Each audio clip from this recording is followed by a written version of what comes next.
উপদেষ্টা ডক্টর মোহাম্মদ ইউনূস, সেই খবরে আমরা দেখছিলাম সহকর্মী বেলায়েত হোসেনের প্রতিবেদনে তার কর্মসূচি বিস্তারিত জানতে সেখান থেকে আমাদের সঙ্গে যুক্ত হবেন বেলায়েত হোসেন। বেলায়েত, একটু জানতে চাই, একটি চুক্তি ও 8টি সমঝোতার কথা আমরা জেনেছি, এ বিষয়ে একটু বিস্তারিত জানাবেন আমাদেরকে।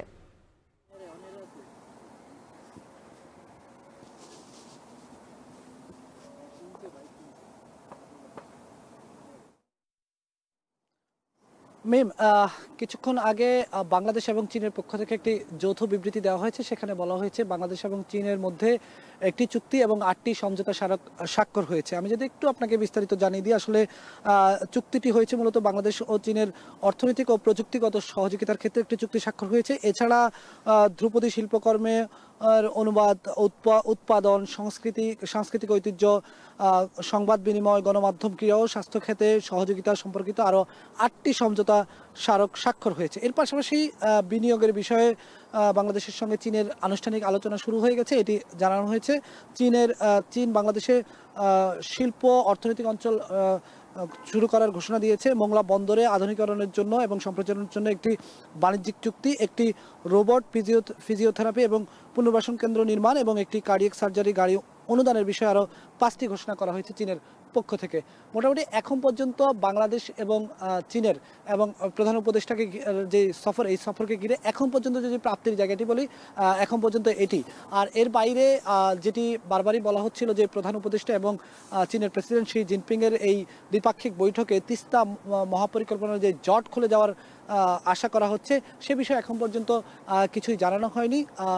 আন্তর্জাতিক সম্পর্ক বিশ্লেষকরা মনে করেন যে দুই রাষ্ট্রনেতা এক হলে নিশ্চয়ই তিস্তা নিয়ে কোনো না কোনো আলোচনা হয়েছে, তবে সেটি হয়তো কোনোভাবে এখন পর্যন্ত আমাদেরকে জানানো হয়নি।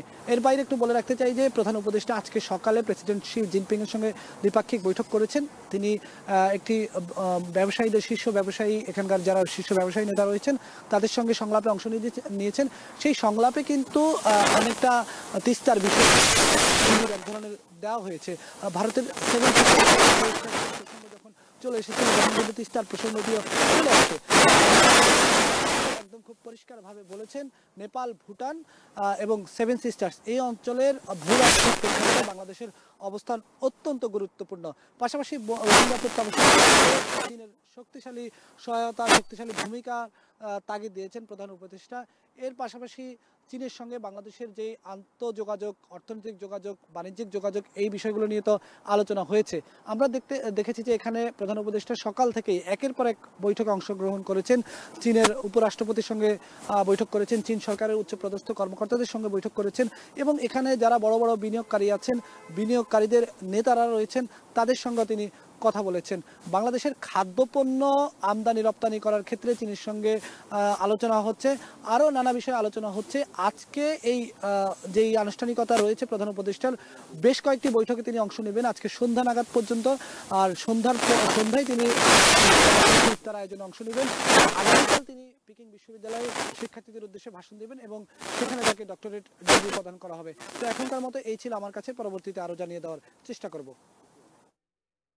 চীনের বেইজিং থেকে যুক্ত হয়েছিলেন সহকর্মী বেলায়েত হোসেন। আরএফএল ওয়াটার পাম্পের অটো